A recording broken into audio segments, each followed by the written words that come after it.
Hello there, this is Joe. Welcome to my channel. And I just finished a online tournament of the Old World, and this is my, I believe, this fourth month I play this game. So I would like to share my journey from zero as a really new player who get mature and familiarized with the rules and the game, and how I grew one step by step, and my recommendation to the new players. So as you can see, I'm from China. I'm not the English first language English speaker. That's my second language. So we start the rule reading from the fan translated version and then to the English version of the rules. And step by step, we bought the old minis, and now I just finished the first online tournament, which is the Square-based online tournament, and starting my second one, which is LD3, and people are really nice here. There are amazing events that are organized by amazing people.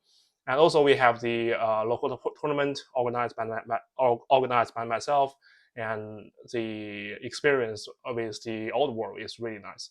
So why I want to make this video, because the old world, the game itself, is really complicated, and not only about the rules, the learning, the playing, the skills, but also the army building and the miniature procurement. So so in March, I think I would like to rejoin this hobby, because when during the release of the old world, I didn't believe that the game could be success, because I was start my Warhammer fantasy journey when I was a kid. I think it's in junior school, I believe. I played the Wood Elf at the end of the 7th edition and play uh, Warrior of Chaos in the 8th edition. And after I graduated from school, I go to university in the UK, and I thought I can enjoy my hobby in the UK, but during that time it was the end time. Fuck. So mm, it was a nightmare. To you can like I just went to the local hobby store, and they tell, oh, the Warhammer World was finished by the GamesWorkshop. And yeah, this is why I stopped this hobby. I tried the next age with Dark Elves, sometimes like in during the pandemic, but I didn't play that match due to I was quite busy with my work. But when the old world released, I saw that the designer has no experience with the old world, so I didn't manage to learn the rules because it's still quite complicated. But gradually I figured out that the global community are starting to play tournament games. That means somehow if people are playing tournaments, that means the game system is quite mature and can be competitive. And then that is a good signal, not only to competitive play and also to the casual play. That means people are confident playing that games every weekend to learn the tactics, learn the skills, or play that thematically, which is a good signal to our local community to start it. So in March, I started to learn the rule. So I have a copy of the hardback uh, heavy rulebook, just like the previous edition, like this one. And my recommendation to all the new player is that if you have a kind of people who old player who plays the old world in your local town or city, my biggest recommendation is just flip through the rulebook as quick as possible to like memorize some idea about this game, and then start your first game with the old players. That is my biggest recommendation, because the first time I tried to go through them or even translate them into like a quick reference sheet in the beginning, and I failed because this rule is super complicated and the rules are scattered everywhere. Like, just give an example, my friend asking me about what is the rule of disordered. In this rule is kind of capability that reduce your bonus from the back ranks, and I can find like there's 6 paragraphs mentioned disorder in everywhere in this rulebook. So you can see that it's not well organized as the first edition. And I will say the English is not very good written, recognized not by me, but also by many native language speakers. So don't spend too much time on the original rulebook because it's just waste of time. You will never learn the rule until you play at least like 5 or 10 games. So play the games as early as possible is one of my recommendation. After one single game, you will find, oh, I misunderstanding something, or I misplay the rule, and then you go back to checking. Another good recommendation is that there are so many rules unwritten in this rulebook, which is one of my major concern because I'm living in a kind of isolated community. I cannot travel to Europe to play against another people in another country. It's too far away. So my learning is that there are so many good channels on YouTube, and normally they have a Discord community. So I really recommend you to join as many Discord community as possible and ask questions. People there are really, really friendly and they are really keen to help. Sometimes we will pop up with the wrong questions because people have a different understanding on the rules. But the more you ask, and you can also search their discussions in the channel, so you can learn more rules. Just another example, if you want to learn the rule about skirmishes, that is a chaos in the rule written in the rule book. So normally I do is I search for skirmishes in like the Honest Wargamer channel, in the 2+ like a close order channel. Also, then I joined a ruler judge channel. There are many good answers, and you can pick the one that's suitable for yourself. Or you can make your host rules if you play thematically or play casually.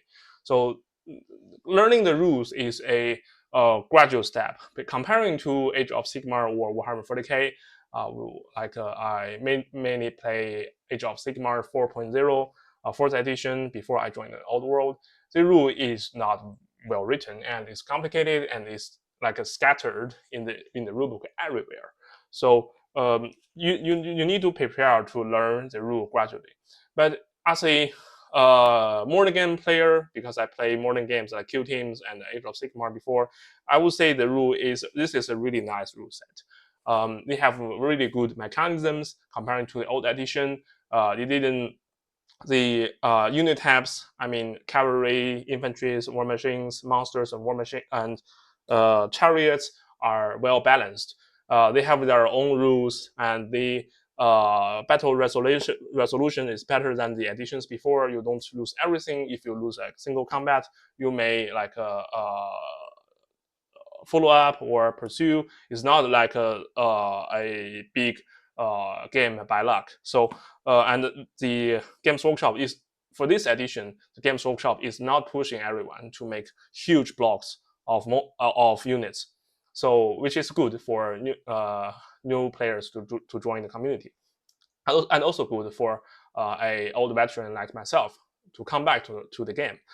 And also, the reason why I stopped playing the NES edition, I mean the NES Age, is I cannot buy my mini, or they are too expensive. Because they are direct sales. It's quite difficult to get the direct sell models in China because we don't have that channel. We need to buy it overseas and ship back to my home. But after the Games Workshop releasing all the miniatures for the core factions, and things get better. For the factions, there's one recommendation that because I have a really large Dark Elf faction collections, I thought I should start with the Dark Elves rather than the Warrior of Chaos, which I played when I in the high school or before my university. But my recommendation is that if you are interested in one of the core factions, I personally think core factions is better, probably better for you to start this hobby if you have no preference on any single legacy army. For legacy army, just clarification, there are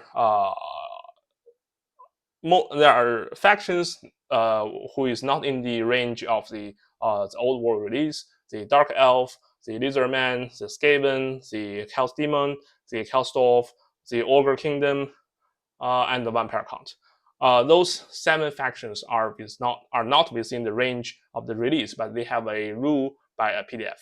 So that means you need to buy miniatures by yourself. For example, Vampire Count and the Ogre Kingdoms, you can easily buy minis from Age of Sigmar, and some of them are new, like the Grip Guard or the Skeletons. They are cool miniatures. Also the Blood Knight, they are so cool.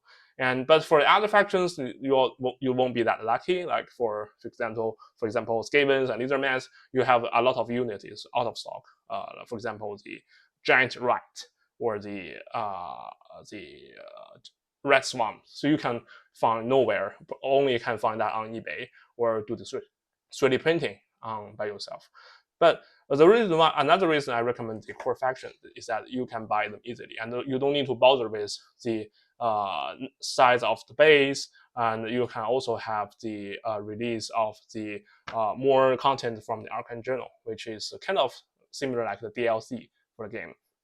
And another thing is that the new miniature released in the core faction, they are really cheap.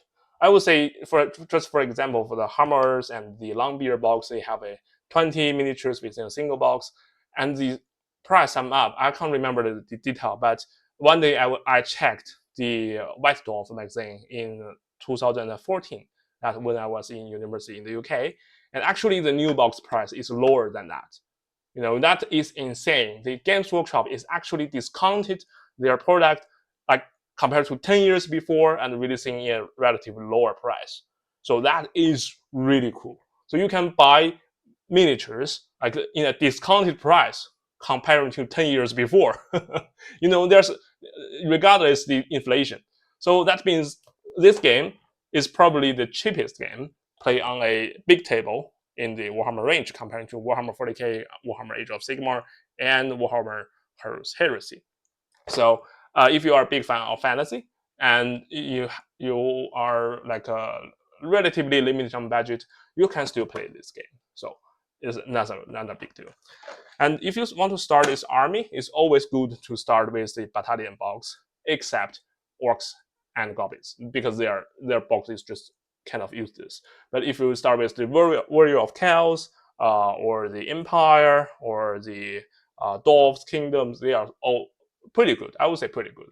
Probably the High Elf is quite limited in their value because you can only use the White Lion. But normally Games Workshop package the core infantry models with some of the direct sell miniatures, which has a higher price. So the whole box seems more valuable. Just for example, I finished my assembling of the Empire box. You have the direct sell of the steam tank, which is super cool, and they give 60 of the state troops. But for the steam tanks, if you buy them alone, it will be quite expensive, like a half value of the battalion box. So really recommend to take one of the battalion box from your local game store. And also the Bretonnia and the Tomkin box are super good. They are super valuable and really recommend to taking them. And there are many good news for the old gamers. For example, there are many factions that are not really well treated by the Games Workshop. For example, Bretonnia only have their army book in the 6th edition, and Tomkin is always a weak faction. Also, the Beastmen only finish their life in the 7th edition. They don't have the 8th edition army book. But those three factions are super good. They are super good in the the old world meta. So really recommend those old factions players rejoin this community, and then you can enjoy the rules that is the strongest in the past 20 years. So that is, I believe the Bretonnia and the Tomkin can be T1, and for Beastman, at least a T1.5. They are really competitive, the rules are really good, and also the rules are thematic, so you can enjoy the army that you loved, but not competitive in the years before. So that's why I recommend the core factions. But if you really want to play the legacy factions, there are much more things you need to be concerned about. Oh my god, that's my that's my lightsaber. Also, the legacy factions, if you play Vampire Count, will be super happy. You can have a full range of miniatures, and the rule itself is really good. But regarding the Ogre Kingdom, the Lizardman, Skavens, etc., they are not that competitive. The rule itself is a bit rush in the design process, I believe. So really recommend you to follow the channel for the honest wargamer or the square-based channel. They have a really nice renegade rule pack that boost the strength or fix all the bugs within the legacy PDFs. That is another recommendation. If you really want to start your Lizardman, Skaven, Ogre Kingdom, or Demon factions, that is my biggest recommendation. Just use the renegade packs. They will give the army more vitality, more choices, and the rules seems make more sense. Just make more sense because the Games Workshop is not doing their job in the rule design process. But they design really good rule for the one per account. Like I just imagine that after designing the one per account, their boss say, "Hey, hurry up! We need to finish all of them, regardless the rule quality." So they just rush all the other rules. So you can see a very difference in the level of design between the one per account and the rest of the armies. So that's my recommendation for taking army. So if you choose the army, and then you need to buy the miniatures. After you buy the battalion box, one of my recommendations is going to there's a website called the old world ranking or similar like that. You can see the competitive list written from the top players in their tournament. The normal point level is about 2,000 points, but you can still play like a 1,020, 250, or 2,600. Yeah, just pick the range you want. So what I'm saying is about if you go to the website and to score about the factions that are the army lists that are played by the global gamers, you can get a sense about what unit is good and what unit is bad. Just for example, you can see many dragons in the high elf build. You can see Charis Woodsman, which is a new unit. You can see the White Lion, the Swoodmaster, and the Chariot, the Sister of Avalon. But you will rarely see the Phoenix or the Phoenix Guard in the build, or you rarely see the Spearman in the build. So that means you can probably save some money before you buy those minis. But Phoenix guards are looking cool, and Phoenix really looks good. If you really love the outlook of the miniature, will be fine. Just buy them. But if I want to save some money during the army building process, you can just skip some of the units that is not performing well and wait for the new Arcane Journal to boost their strengths, and you can focusing on some star or playable units in your army. So that's one of my recommendations. Just go to the old world ranking website, or if you subscribe the best coast pairing, you can also see list there. Or the new recruits, you can also see list on new recruit. So you can get a sense about the meta, how army is built for the game. If you are really new players that haven't built any Warhammer Fantasy army before, I would say that army building in the old world is super complicated. It's super duper complicated comparing to Age of Sigmar and Warhammer 40k. Just give you a sense, if I want to build a Chaos Dragon Lord in the previous 1.0 edition, I need to pick the Chaos Dragon Lord or the Champion of Chaos. They have different points, they have different characteristics, and then I need to pick the mount for the Chaos Lord, maybe Dragon, maybe Horse, maybe Demonic Mount, and then I need to pick the magic weapon, the magic armor or shield or talisman, and the enchantment, the fear of God. You are just like the tabletop RPG, you are building the character by yourself. And even for the infantry, you need to pick like from 5 to 100. You need to pick a number between them to select the optimal size of the unit. You need to select the champion, the banner, the standard bearer, the musician. You need to select the weapon if you bear a hand weapon or a shield, or bring a great weapon, or you choose the mark of the lineage or mark of the lineage. There is a huge amount of choice in the army building, and normally a newbie will just can't get their head around for the complicated mechanism. So recommendation is just look at other people's list And sometimes I recommend for our local Chinese player because they don't have much time reviewing all the English list, because it's not everyone can read English. They rely on the translation tool or AI to help them to translate back to the Chinese language. So sometimes I would say just choose a army that played by other players, and you can like substitute the your miniatures to that army list and play just 1 or 2 games. Then you can get a sense about this game as quickly as possible. Then you can start your own army building. And if you think 2,000 points is probably too large for your first game, because there are so many special rules. In the first game I played my Warrior of Chaos against Gavens, my man got bloated. So there's no way to remember all the special rules in a whole list. There will be at least, I would say, 20 to 30-ish special rules, including the special rules generated by the unit type. For example, the behemoths have their special rules that they can stomp attack with AP2 to non-behemoths or monster creatures units. You can never remember that before you get familiarized with the rule.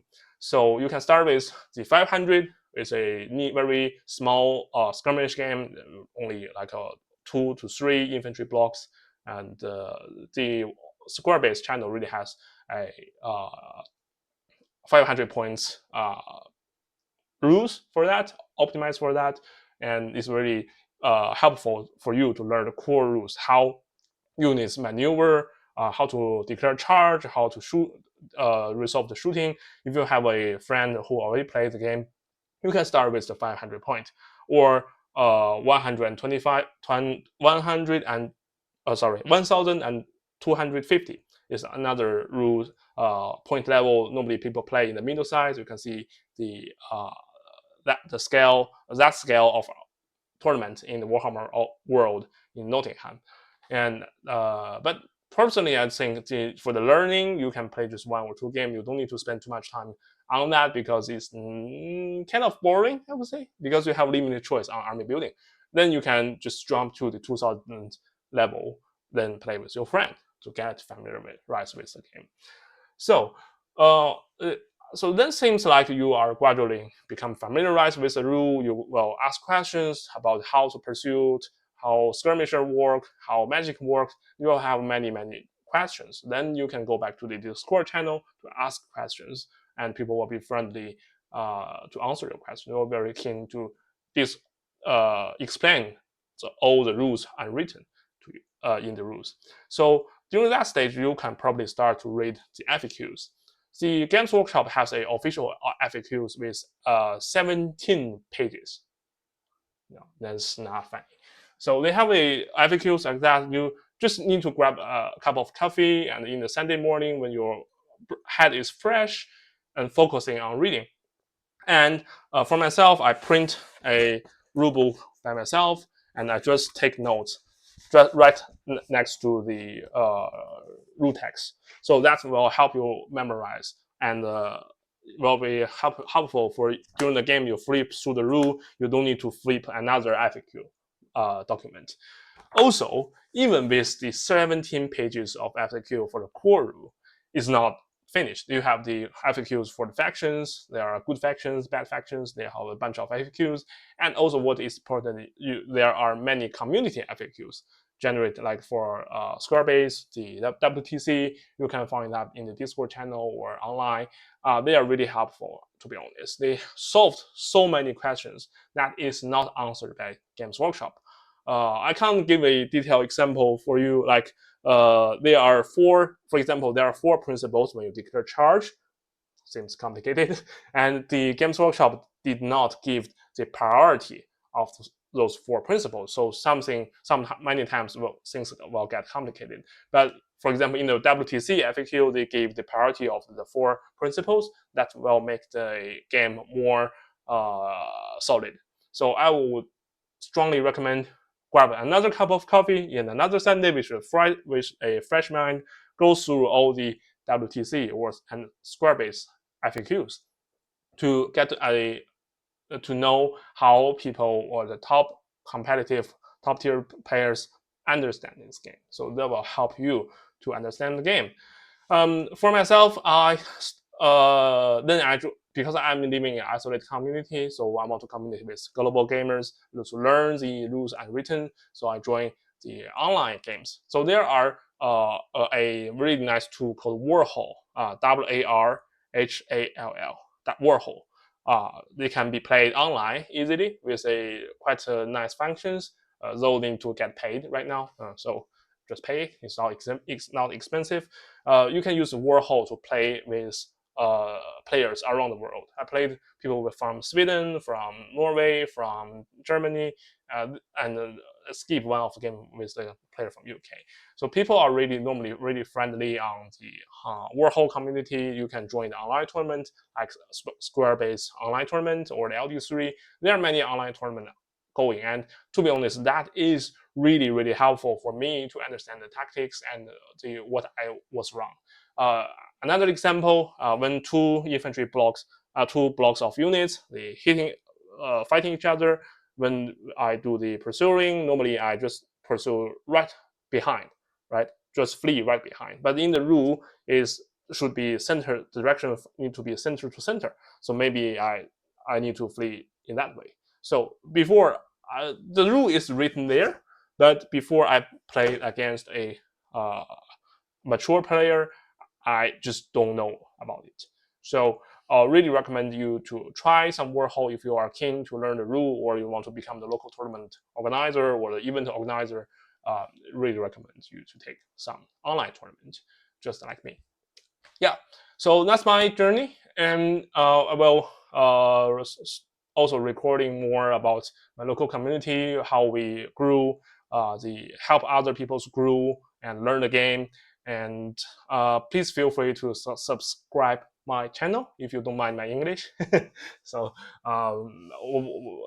if you really like my channel, please comment, and then I can see what kind of material or content I can produce for you to will or help each other with especially the new players. Okay, that's all. Thank you for your watching.